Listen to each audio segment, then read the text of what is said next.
नमस्कार। आज मैं फिर आपके सामने अपराध की एक और घटना लेकर आया हूं। आज के अपराध की घटना भी हालिया है। प्रदेश है राजस्थान, जिला है नागौर, थाना क्षेत्र है मेड़ता। मेड़ता थाना क्षेत्र में गांव है कुरड़ाया। कुरड़ाया गांव का जो शमशान है, जहां उस गांव के मृत लोगों के अंतिम संस्कार किए जाते हैं, वहां से एक व्यक्ति जिसका नाम नेक राम था, भाकर राम, भाकर राम ने थानाध्यक्ष को फोन किया। बहुत धीमे धीमे बोल रहा था। उसने बताया कि मैं कुरड़ाया गांव के शमशान से बोल रहा हूं। मेरे सगे भाई, जिसका नाम नेमाराम माकड़ है, उसके अंत्येष्टि की पूरी तैयारी है। चिता बन गई है, लाश उसके ऊपर रख दी गई है, लेकिन लाश को जलाने से पहले जो संस्कार किए जाते हैं, उन्हें नहलाया जाता है। जब उनके कपड़े, घर में भी एक बार ये संस्कार होता है, और उन्हें फिर उनके जो कपड़े होते हैं वो उतार के कुछ सफ़ेद कपड़ों में कपड़े बांधे जाते हैं, और जलाते समय वो कपड़े भी फिर निकाल लिए जाते हैं और खाली शव को जलाया जाता है। बहुत से धर्मों में अंतिम संस्कार से पहले शव को या देह को नहलाने धुलाने का प्राविधान है। उसने बताया कि ऐसे ही एक प्राविधान में, ऐसी ही जो हमेशा जो रिचुअल होता है, उसमें हमने देखा है कि हमारे भाई के शरीर पर कई जख्म हैं और उसके गर्दन पर कसावट के बहुत स्पष्ट निशान हैं। मुझे इस बात की शंका है कि मेरे भाई की हत्या हुई है। इंस्पेक्टर ने कहा कि आप अंतिम संस्कार को रोकिए, हम लोग आ रहे हैं। उसने कहा, साहब, अंतिम संस्कार को रोका नहीं जा पाएगा, क्योंकि हमारा भाई जो इस समय चिता पर जलने की तैयारी में है, हमारे परिवार के सिर्फ 2-4 लोग ही हैं, बाकी हमारा पूरा ससुराल यहां भरा पड़ा है। अगर हमने रोकने की कोशिश की तो ये मेरे साथ दुर्व्यवहार कर सकते हैं। मैंने सारी फोटोग्राफ्स निकाल ली हैं। जिस समय ये क्रिया चल रही थी, नहलाने धुलाने की और जलाने से पहले की जो क्रिया होती है, उसी समय मैंने सारी चोटों, गर्दन के कसावट और पूरी बॉडी की फोटो मोबाइल में कैद करा ली है। मेड़ता के प्रभारी निरीक्षक ने कहा कि कोई जिम्मेदार आदमी हो या तुम्हारे ससुराल का ही कोई आदमी हो, उसे फोन दे दो। मैं अभी इस अंत्येष्टि को रुकवा दूंगा। उसने कहा, साहब, अगर मैं ऐसा करूंगा, सबकी जानकारी में हो जाएगा कि मेरे फ़ोन से या मेरे बताने पर ये नंबर मिला है और उसके ससुराल वालों से अंत्येष्टि रोकने के लिए कहा गया है, मेरी हत्या हो जाएगी। तो उन्होंने कहा, अच्छा ठीक है, तुम जितना डिले कर सकते हो डिले करो, हम लोग आ रहे हैं। प्रभारी निरीक्षक ने अपनी एक सब इंस्पेक्टर और 2-4 सिपाही अपने थाने के वाहन से मौके के लिए रवाना किए, लेकिन थाने से वो जगह, वो गांव या वो शमशान दूर था। और ससुराल वाले, मृतक के ससुराल वाले शव को जलाने की जल्दी में थे। मृतक के भाई की इतनी हिम्मत नहीं पड़ी कि वो अंत्येष्टि को रुकवा सके। बहरहाल ससुराल वालों ने उसके बेटे से चिता में आग लगवा दी। जब तक पुलिस आती आती शव ऑलमोस्ट जल गया था। पुलिस आई, पुलिस ने भी थोड़ी बहुत जानने की कोशिश की, लेकिन शव को जलती हुई चिता से उठा के ले जाने की हिम्मत भी पुलिस की नहीं हुई। और पुलिस के पहुंचने के 15-20 मिनट या आधे घंटे बाद तक शव जलकर राख हो चुका था। पूरी प्रोसेस 2-2.5 घंटे की होती है। 2-2.5 घंटे में वो जब तक वो पहुंचते पहुंचते शव जला दिया गया था। लोग अपने अपने घर पहुंच गए। पुलिस ने भाई भाकर राम से वही बात की। उसने कहा, साहब मैं इस समय आपके पास नहीं आ सकता या आपके साथ नहीं चल सकता। मेरा नाम खुला तो मेरे साथ मुसीबत हो जाएगी।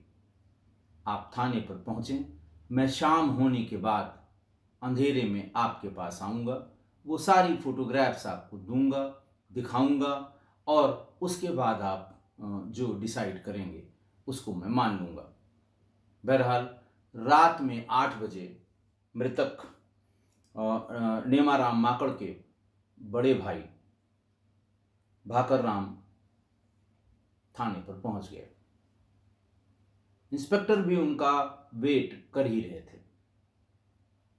इंस्पेक्टर को अपने मोबाइल से ली हुई सारी फोटोग्राफ उन्होंने दिखाई।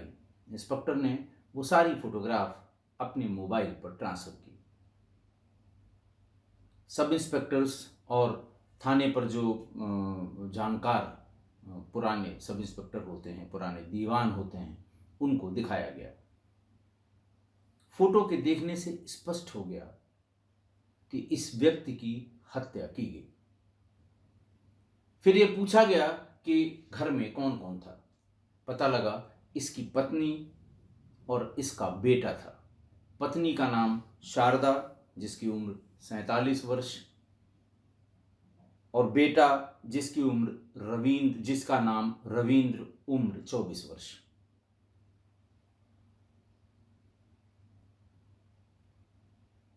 उसने पूछा कि जब आपको सूचना मिली या आपको बताया गया, क्योंकि एक ही गांव में उसका घर भी था और ससुराल भी था, तो उसने ये बताया कि बेटा रविंद्र दौड़ते हुए हमारे घर पर आया था और उसने ये बताया था कि मेरे पिता की मृत्यु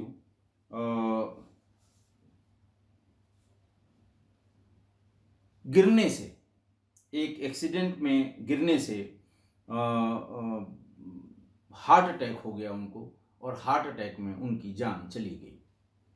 थोड़ी देर बाद उसके मामा और तमाम और लोग भी मेरे घर पर आ गए और ये कहा कि हार्ट अटैक से उसकी मृत्यु हो गई है। हम लोग भागकर घर पहुंचे। घर में उसको जमीन पर कपड़े से ढक कर लिटाया हुआ था। देखने में ऐसा ही सामान्य सा लग रहा था कि उसकी हार्ट अटैक से ही मृत्यु हुई होगी।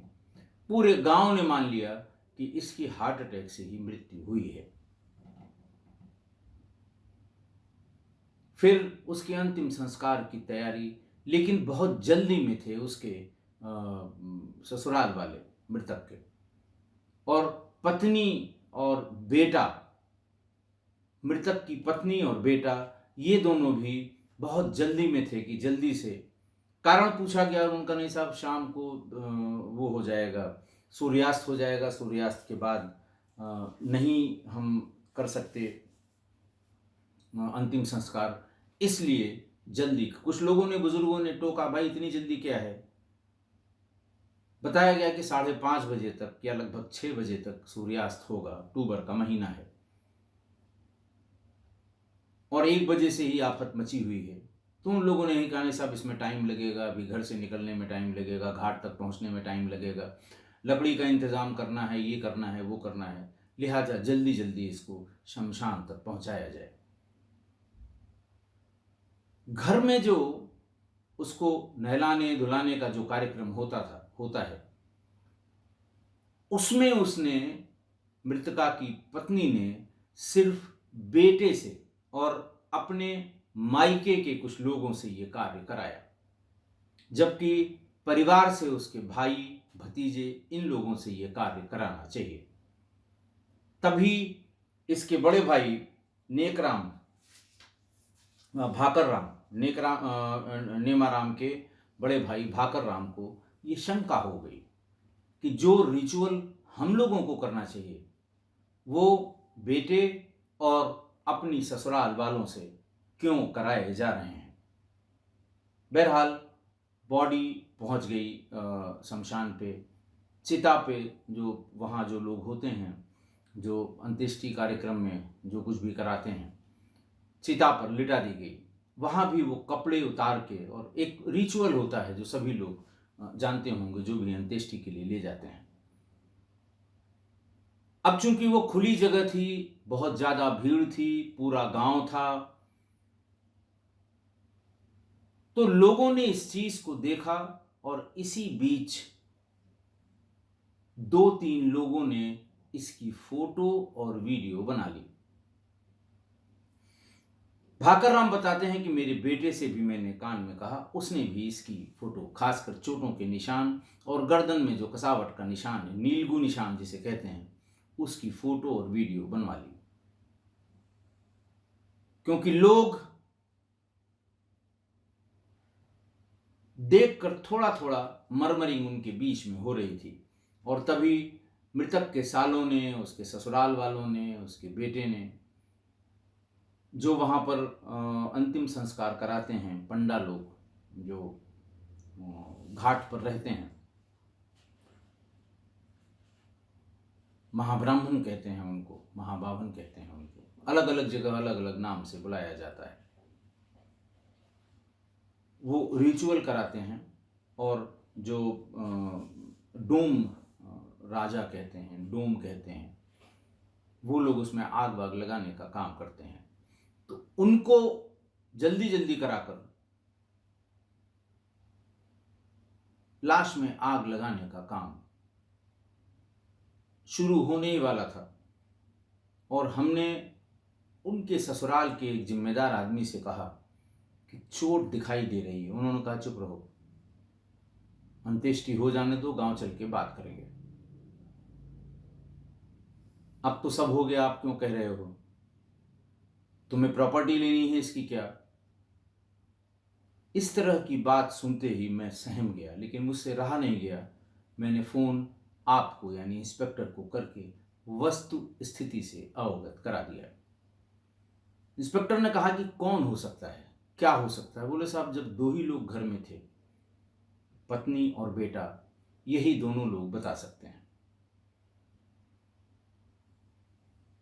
थाने के पुलिसकर्मियों ने, जिन लोगों ने ये फोटो और वीडियो देखी, सबको ये यकीन हो गया कि ये सामान्य हार्ट अटैक या सामान्य मृत्यु का नहीं, हत्या का मामला है। अगले दिन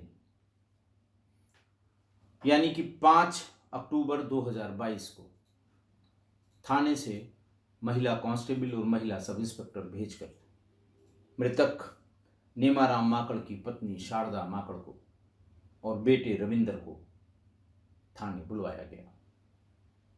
दोनों आ गए। इनिशियल पूछताछ की कैसे हुआ, क्या हुआ, मां बेटे दोनों एक ही बात बता रहे थे।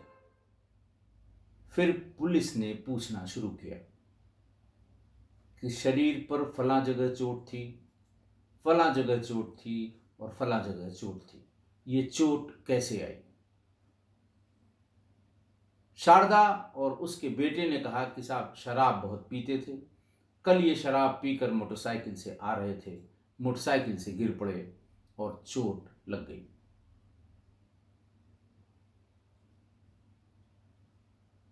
फिर पुलिस ने फोटो दिखाकर यह कहा कि यह गर्दन पर निशान कैसी है। पहले पूछ लिया कहाँ कहाँ तुमने चोट देखी, तो उनका साहब यहाँ थी, यहाँ थी, यहाँ थी, और उस समय तो नशे में थे, उस समय तो आके सो गए, सवेरे दर्द बताया तो फिर मैंने डॉक्टर से दवाई ली, इस तरह की एक फर्जी कहानी सुनानी शुरू की मृतक की पत्नी शारदा ने। उसके बाद पूछा गया कि बताओ, गर्दन पे चोट का तुमने कोई जिक्र नहीं किया, ये चोट कहां से आई?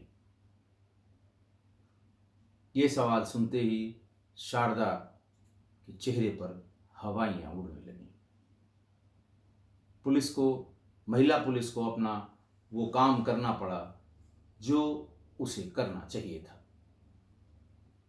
शारदा से पूछताछ शुरू हुई, असली वाली। अभी तक तो इंट्रोडक्टरी पूछताछ में उसने इतनी बात बताई थी। जब असली वाली पूछताछ हुई तब पूरी बात खुलकर सामने आई। धीरे धीरे बताई गई इस बात को पूरा कड़ी से कड़ी जोड़ने और पूरा मकसद क्या था ये करने में करीब 8 घंटे पुलिस को लग गए। सबसे पहले लगभग 3 साल पहले नेमाराम के नाम जो जमीन थी, पैतृक जमीन जो पिताजी से और बाबा से पिताजी में आई, पिताजी से फिर नेमाराम के नाम आई, भाइयों के नाम आई, कुल 15 बीघे जमीन नेमाराम के हिस्से की आई थी। शराब पिला पिलाकर और तहसील में ले जाकर शारदा ने वो सभी 15 बीघे जमीन अपने नाम करा ली। होश आने पर नेमाराम ने इसका विरोध किया। पत्नी ने यह बताया कि तुम शराब के नशे में रहते हो, मुझे डर है कि कोई तुमसे दूसरा आदमी ये जमीन न लिखवा ले, इसलिए मैंने पहले ही अपने नाम जमीन करा ली। तुम्हारे नाम रहे या मेरे नाम रहे, एक ही बात है। फर्जी किस्से कहानी भी कि फलां कह रहा था और ठिकाना कह रहा था, इसने बताया कि इसको किसी दिन पिला के और ज़मीन इसकी लिखवा लेनी है। जब मैंने ये सुना तो मैंने सोचा इसको अपने ही नाम करा लें। किसी तरह कन्विंस कर लिया उसने नेमाराम को। उसके साल भर बाद या साल भर से थोड़े कम समय में उसी जमीन के अगेंस्ट शारदा ने 20 लाख का लोन लिया, ट्रैक्टर के लिए और पिकअप के लिए। लोन से जब ट्रैक्टर और पिकअप घर पर आ गए तो रोली मोली लगाकर पूरा उसका जो होता है कि साहब उसे चलाना शुरू किया जाए, और नया वाहन घर में आया है, पूजा कर ली जाए ताकि एक्सीडेंट न हो। पूरा विधि विधान पूर्वक मिठाई बांटी गई और इस खुशी में नेमाराम को भी शामिल किया गया। पर्पस बताया शारदा ने कि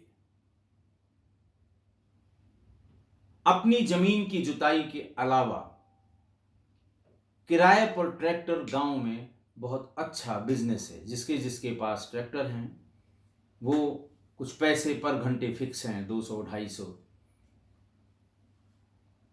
लोगों के खेत जोतकर इसमें अच्छी कमाई हो जाएगी। दूसरा ये बताया कि अपने भाई के लड़के को पिकअप से माल ढुलवाने का काम मंडी में लगाकर कराएंगे। सब्जी लादने, अनाज लादने, एक जगह से दूसरे जगह जाने, इसमें भी बड़ी बचत है और हम 2-3 साल में ही इस 20 लाख के लोन को आराम से चुकता कर लेंगे और उसके बाद सब कुछ हमको बचेगा या हमारा बचेगा। बेचारा नेमाराम, उसको भी ये बात ठीक लगी कि ये तो अच्छी बात है, ये जो मॉडल हमको बताया गया है ये सही लग रहा है। उसने विरोध नहीं किया। फिर अगस्त 2022 में, यानी घटना के लगभग 3 महीने पहले, बीमा के एक एजेंट को बुलवाकर नेमाराम का 30 लाख का बीमा कराया, जिसमें मकान के पेपर्स और वो जो 15 बीघे जमीन अपने नाम कराई थी उसके पेपर लगाकर, मतलब हैसियत दिखानी होती है कि आप करा रहे हैं तो कैसे इसको रीपेमेंट करेंगे। 30 लाख का बीमा उसका कराया, मृतक का, और उसका कारण बताया कि देखो तुम शराब पी के कभी इधर गिर जाते हो, कभी उधर गिर जाते हो, किसी दिन एक्सीडेंट हो जाएगा, बच्चों का क्या होगा, मेरा क्या होगा, तो बीमा करा देंगे, कम से कम हमें थोड़ी सी रकम मिल जाएगी, उस पूंजी से हम अपना कोई काम शुरू कर लेंगे। नेमाराम को फिर ये बात ठीक लगी कि बहुत ज़्यादा केयरिंग है मेरी पत्नी। अब नेमाराम के नाम कुछ भी न जमीन रह गई थी, न अकाउंट में पैसा रह गया था, लोन उसके नाम ले लिया गया था जो उसको रीपेमेंट करना था, और उसका बीमा भी करा दिया था।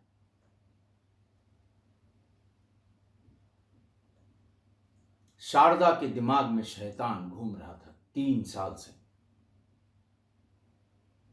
उसको लगा कि अगर ये मर जाए तो एक तो लोन माफ हो गया, 20 लाख वो मिले, वो खत्म हो गए, दूसरा 30 लाख बीमे का मिल जाएगा, यानी कुल 50 लाख का फायदा होगा अगर ये मर जाएगा। मेरा बेटा आराम से अपना बिजनेस कर लेगा। अगर ये ट्रैक्टर और जो पिकअप, इसका काम चल गया तो बीमे की रकम से 2 पिकअप और खरीद लेंगे, और फिर हम रातों रात 4 पहिया गाड़ी आ जाएगी, बढ़िया मकान बन जाएगा, और बाकी चीजें उसके जो सपने थे वो सपने देखने लगी। घटना के 20-25 दिन पहले एक दिन नेमाराम शराब पीकर आया। उसी दिन तय कर लिया शारदा ने कि आज इसे मार देंगे। किसी बात पे अगर किसी को लड़ना हो तो उसके लिए कोई गंभीर बात की आवश्यकता नहीं है। किसी बात पर लड़ाई शुरू कर दे कि तुम ये नहीं आए, तुम वो नहीं आए, या उसने कहा दाल में नमक कम है, नमक ज़्यादा है, उसी बात पर लड़ाई झगड़ा शुरू की और उसे लाठी डंडे से बहुत मारा। लेकिन चिल्ल पों सुनकर आसपास की कुछ महिलाएं आ गईं, जिसकी वजह से वो अपने काम को पूरी तरह अंजाम नहीं दे पाई। प्लान फेल हो गया। फिर 4 अक्टूबर को दिन में गांव में ही कोई प्रोग्राम था, किसी की इंगेजमेंट, किसी लड़की से संबंधित प्रोग्राम था। वहां पर गया, वहां से भी शराब पी कर आया। शराब पी कर आते ही, ये तो पहले से ही मौके की तलाश में थी शारदा, उसने ये कहना शुरू किया कि आज तुमको हम घर में भीतर नहीं घुसने देंगे। कैसे तुमने शराब पी ली? दिन में कैसे पी ली? उसने बताया कि हम फला फला जगह इस फंक्शन में गए थे, सबने पिया, हमने भी पी लिया। लेकिन शराब वो ज्यादा पिए हुए था, धक्का देकर उसको नीचे गिरा दिया, सीने पर सवार होकर अंगोछे से उसके गर्दन को कस दिया। इतना कसती गई वो, क्योंकि नशे में था, वो ज्यादा विरोध नहीं कर पाया, उसकी हत्या कर दी। फिर अपने बेटे को बुलाकर उसे सारी बात समझाई। आधे घंटे तक क्या लोगों से कहना है, क्या बताना है, उसको वहां से उतार कर जमीन पर उतारना, रखना, और मुंह तक चादर से ढक देना, गर्दन के पास के इलाके पर वो अंगोछा एक रख देना ताकि लोग गर्दन के उस निशान को न देखें। जब सब काम पूरा हो गया तब रोना पीटना शुरू किया शारदा ने। महिलाएं आ गईं, फिर अड़ोस पड़ोस की, क्या हुआ, बोले अभी आए थे फला के यहाँ से शादी में, लेटे, हार्ट अटैक हो गया, मर गए। मैं उठा रही थी इनको खाना खाने के लिए, देखा तो जान नहीं थी। फिर अपने बेटे को फौरन कहा कि तुरंत मामा के यहाँ जाकर उन लोगों को लेकर इनके बड़े भाई को सूचना दो, वो भी उसी गांव में रहते थे। सारे लोगों ने जाके इनके बड़े भाई भाकर राम को सूचना दी। भाकर राम को तब ये शंका होनी शुरू हुई जब जल्दबाजी में इसको शमशान ले जाने की बात होने लगी, और जब लास्ट रिचुअल जो नहलाने धुलाने का घर में काम होता है, उसमें भाई या उसके परिवार के किसी व्यक्ति को शामिल नहीं किया गया। महिला के शव को महिला ही नहलाती धुलाती हैं, चद्दर की आड़ कर देती हैं, पुरुष को भी चद्दर की आड़ करके, और जो घर के पुरुष मेंबर होते हैं वो नहलाते धुलाते हैं, और भी जो वहाँ जो बताया जाता है वो करते हैं। यहीं से उसका शक गहराने लगा था, और जब भरी भीड़ के बीच में ये क्रिया चिता पर शुरू हुई तो मोबाइल के उस फोटोग्राफ ने सारी पोल खोल दी। तो 3 साल से शारदा, अच्छा पहले ये मेड़ता में रहती थी, कस्बे में, मेड़ता कस्बे में 3 साल तक रही, और ऐसा लग रहा था कि वहाँ इसका ये काम नहीं हो सकता, वहाँ घर की पोजीशन और लोकेशन की वजह से। इसीलिए ये थोड़े दिन पहले कुरड़ाया गांव, जो इसका गांव था, वहाँ पर चली गई थी, पति बेटे के साथ खुद वहीं रहने लगी थी। पुलिस ने मृतक के भाई भाकर राम,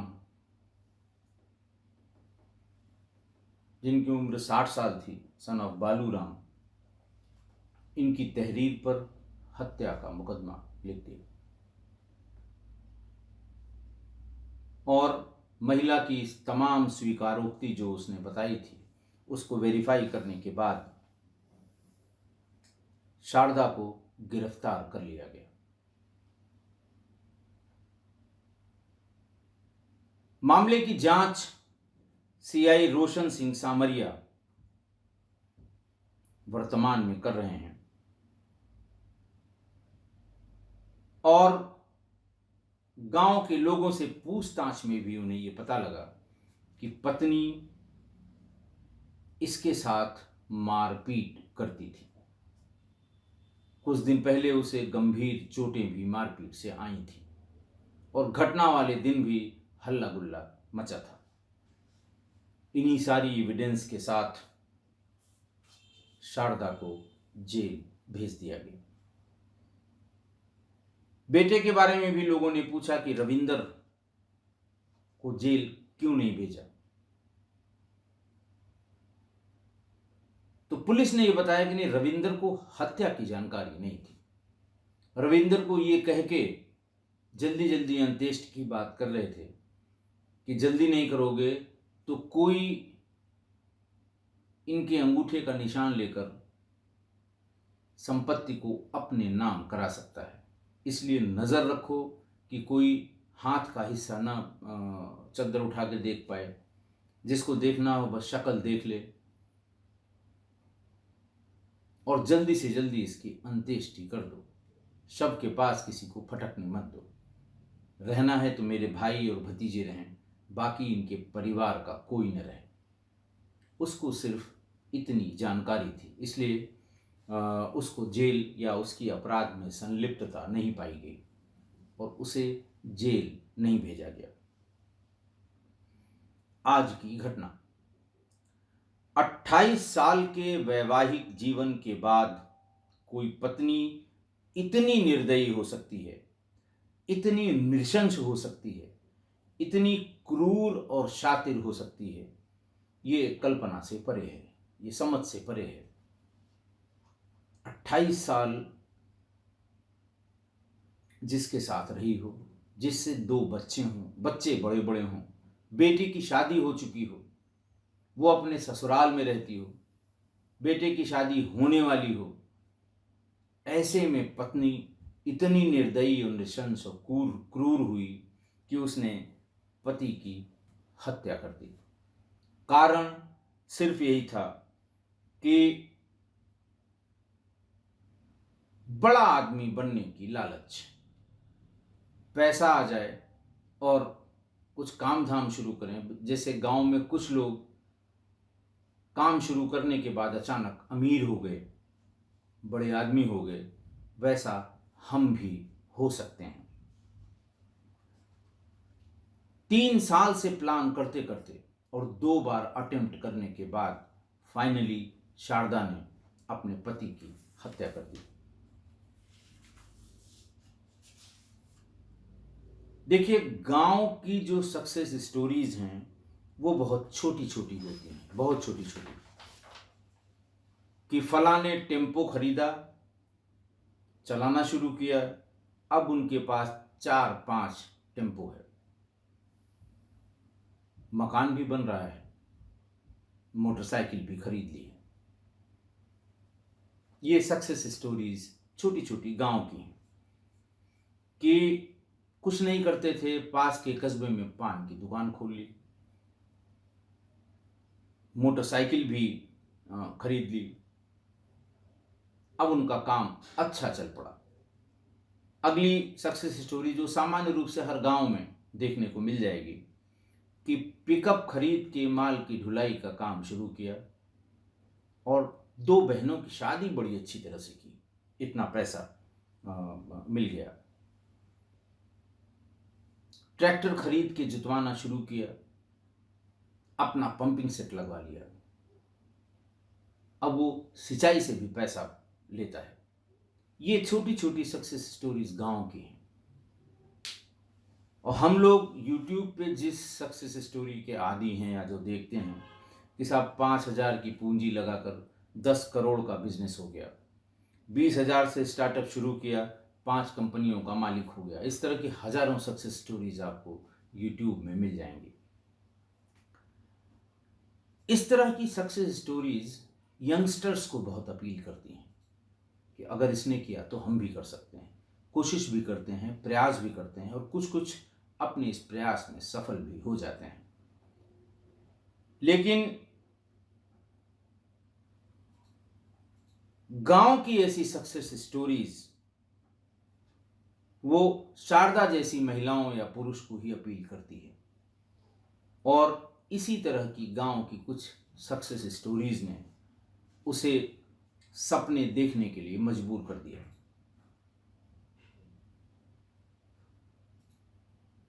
28 साल से अपने पति के साथ रहते रहते शायद उसने ये जज किया कि इसके भरोसे तो कुछ संभव नहीं है, बेटा ही हमारा ऐसा कर सकता है। उसके लिए जमीन लिखवाना, जमीन के अगेंस्ट ट्रैक्टर और पिकअप खरीदना, उसके बाद उसका बीमा करा देना, ये सब उसी प्लान के तहत था कि काम जब शुरू करेगा मेरा बेटा तो बहुत जल्दी बड़ा आदमी बन जाएगा, हमारा भी पक्का मकान होगा, 4 पहिया वाहन होगा। इस तरह के जो सपने उसने देखे थे शारदा ने, उसको अपने बेटे के जरिए पूरा करने की मन में ठान ली थी। पहले लोन ले लो, फिर पिकअप और ट्रैक्टर ले लो उसी जमीन के अगेंस्ट, फिर बीमा करा लो कि इन केस ये मर जाए तो इसका पैसा अलग से मिल जाए। जब उसके पास कुछ नहीं रह गया तब उसका दिमाग घूमने लगा कि अगर ये मर जाए तो 20 लाख का लोन माफ और 30 लाख का बीमा मिल जाएगा क्लेम, 50 लाख हमारे पास होंगे, बेटे को ट्रैक्टर और पिकअप का लोन अदा नहीं करना होगा और नगद पैसे होंगे, हम और पिकअप और ट्रैक्टर खरीद के उसे चलवाएंगे। प्लान तो देखिए फूल प्रूफ बनाया था और ऑलमोस्ट सक्सेसफुल भी हो गया। ये तो भला हो मृतक के भाई और उसके 2 एक परिजनों का, जिन्होंने डेड बॉडी की फोटो खींचकर यह साबित किया कि ये हार्ट अटैक से नहीं, इसकी हत्या हुई है। हालांकि पीएम पोस्टमार्टम न होने के कारण ट्रायल में ये केस टिकेगा, इसमें हमें शंका है। तमाम चीजें बताई जाएंगी और ये कहा जाएगा साहब पीएम नहीं हुआ है, इससे ये बातें प्रूव नहीं होती। ऐसा मुझे लगता है कि बहुत मुश्किल है, लेकिन कम से कम उसने हत्या की ये जानकारी पूरे गांव और आसपास के लोगों को हो गई, और ट्रायल जब तक होगा, समापन होगा, बरी होगी या सजा होगी, तब तक तो जेल में रहेगी। शारदा की अति महत्वाकांक्षा, पुत्र प्रेम और समाज में दिखाने के लिए बड़े आदमी होने का ढोंग, इन्हीं चीजों ने उसे पति का हत्यारा बना दिया। ऐसा नहीं है कि पति को इसका एहसास नहीं हुआ होगा। अपने नाम जमीन कर ली और कहा कि तुम किसी को लिख देते, या कोई दूसरा इस फिराक में था कि तुमसे लिखा लेता। फिर लोन लेके दो गाड़ियां ले लेना। एहसास तो उसे जरूर हुआ होगा, लेकिन इतना खतरनाक अंजाम होगा इसके बारे में शायद उसने नहीं सोचा होगा। इसीलिए किस्सा गोई परिवार के लोगों से मैं ये कहूँगा कि अगर घर परिवार में किसी पर, किसी के ऊपर या किसी में अति महत्वाकांक्षा के लक्षण दिखें